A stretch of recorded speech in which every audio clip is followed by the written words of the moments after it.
Bonjour les enfants. Alors aujourd'hui, je vais vous proposer un petit atelier autour de l'écriture. Donc il faut bien différencier l'écriture et le graphisme. Le graphisme c'est plutôt décoratif et l'écriture c'est vraiment pouvoir former des lettres pour pouvoir ensuite écrire, se faire comprendre ou alors apprendre de chaque lettre la correspondance du son et de son nom pour pouvoir ensuite aussi lire. Pour commencer, pour pouvoir bien écrire, il faut d'abord muscler ses doigts. C'est très important pour avoir après une bonne tenue de crayon, pouvoir écrire vite, rapidement, et sans se fatiguer. On va d'abord faire des petits exercices avec ses doigts. Donc d'abord, vous allez comme ça secouer vos doigts, comme si vous vouliez mélanger vos doigts au bout de votre main. Faire des espèces de petites vagues. Voilà, vous allez voir, ça peut commencer à faire mal un petit peu au niveau des bras, etc.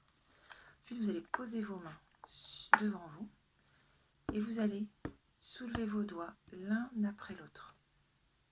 Alors c'est pas si simple que ça, il y a des doigts avec lesquels et on change de main. Il y a des doigts avec lesquels c'est plus simple que d'autres.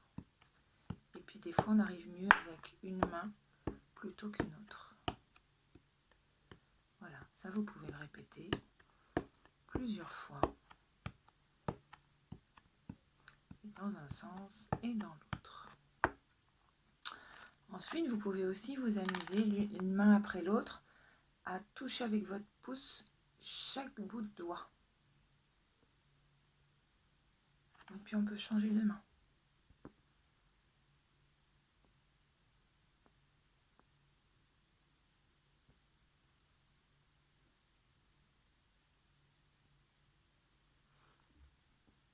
On peut aussi rejoindre ses doigts et on les soulève.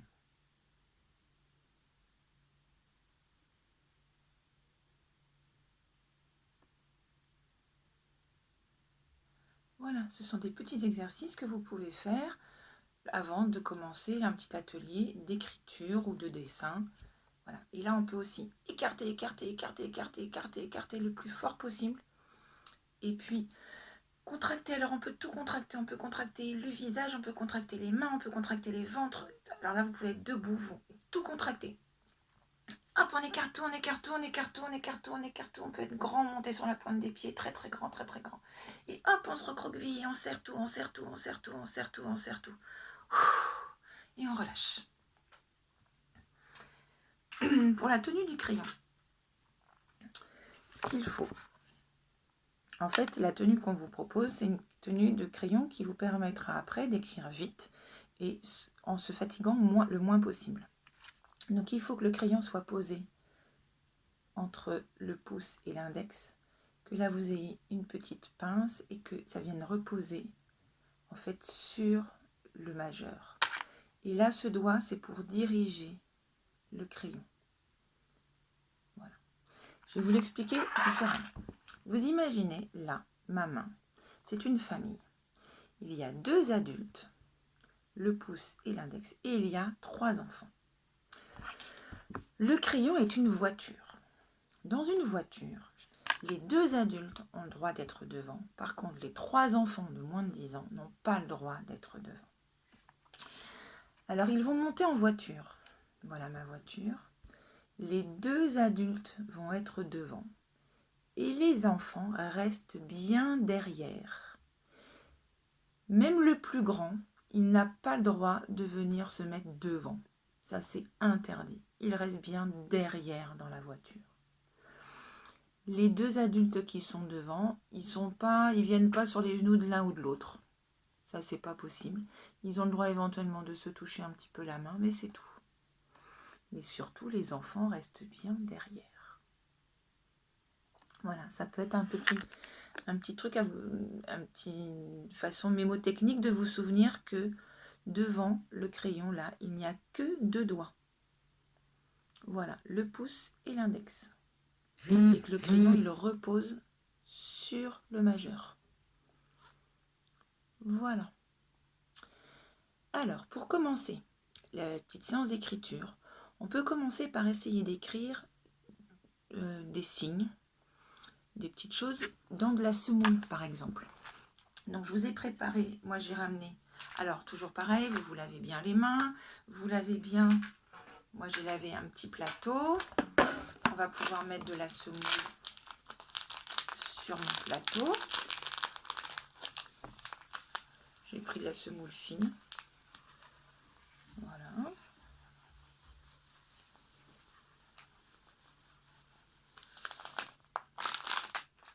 Et avec cette semoule, on peut essayer d'écrire des lettres dans la semoule.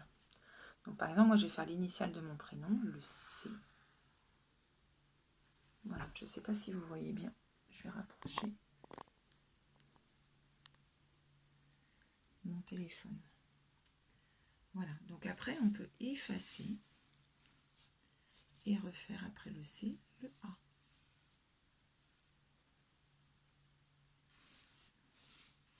Pour les grandes sections, vous pouvez vous entraîner à faire donc le C. Voilà.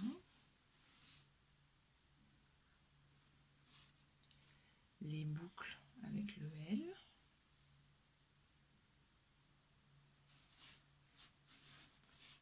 Vous pouvez faire le A.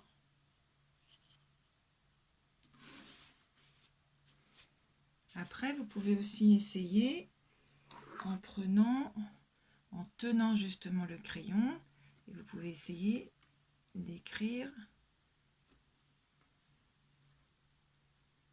avec le bout du crayon. Alors pas le bout où il y a la mine. Voilà, comme ça, moi je peux essayer d'écrire.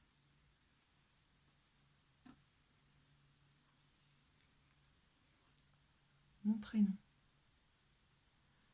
Voilà, c'est une petite chose que vous pouvez mettre en place assez facilement, qui permet de, avant d'utiliser des crayons pour les petites sections par exemple, ça permet de sentir par le bout des doigts en fait les signes d'écriture.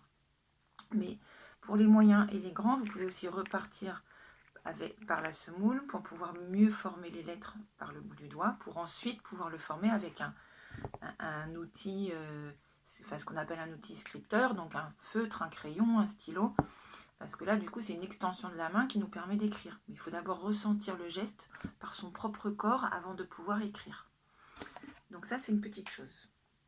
Au niveau des lettres, moi ce que j'ai fait, parce que j'avais pas de lettres, j'avais pas de possibilité de pouvoir imprimer, j'ai pris dans un petit catalogue, j'étais à la recherche de lettres, donc je suis allée faire la chasse aux lettres.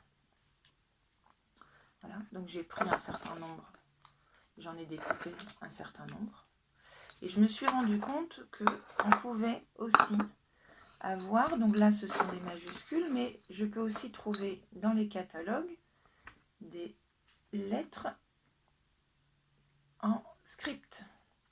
Donc ça c'est l'écriture que l'on lit. Donc on peut aller à la chasse aux lettres, et j'ai même trouvé dans un magazine des lettres cursives. Donc j'ai découpé des petites lettres cursives. Donc là on peut faire un petit jeu de tri, mettre toutes les lettres qu'on retrouve et ensuite les trier en majuscules, les lettres script, donc c'est celles que l'on lit, et les lettres cursives, c'est celles que l'on écrit. C'est un peu la difficulté de la langue française.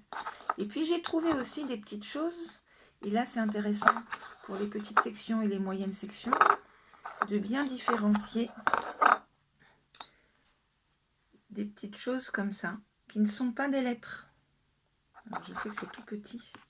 Si vous trouvez des points d'interrogation ou des petits différenciés, en fait des signes, qui peuvent avoir une signification, mais ce ne sont pas une écriture. Et des petites marques de ponctuation, ou qui accompagnent éventuellement une écriture, mais qui ne sont pas des lettres. Voilà, donc là c'est aussi intéressant de pouvoir trier à côté des choses qui ne sont pas forcément des lettres, mais ce sont des signes, plus des signes graphiques. Ils sont un peu petits, je suis désolée. J'ai fait avec ce que j'ai trouvé, moi, dans les magazines. Si vous trouvez effectivement des points d'interrogation, des choses comme ça, voilà. Donc c'est un petit travail de tri que l'on peut faire à tous les niveaux pour pouvoir bien différencier. Et ensuite, vous pouvez faire avec les plus grands, éventuellement une correspondance. C'est-à-dire que si vous avez trouvé un, je sais pas, voilà, par exemple, un A majuscule, vous pouvez aussi l'associer à ce A-là en script, et voilà le A en cursive. Donc vous pouvez ensuite les associer, mettre les trois écritures ensemble, suivant les lettres que vous aurez trouvées dans les magazines. Voilà, un petit jeu sur l'écriture, sur les lettres, sur la tenue du crayon. Je vous souhaite une très belle journée. Au revoir, à bientôt.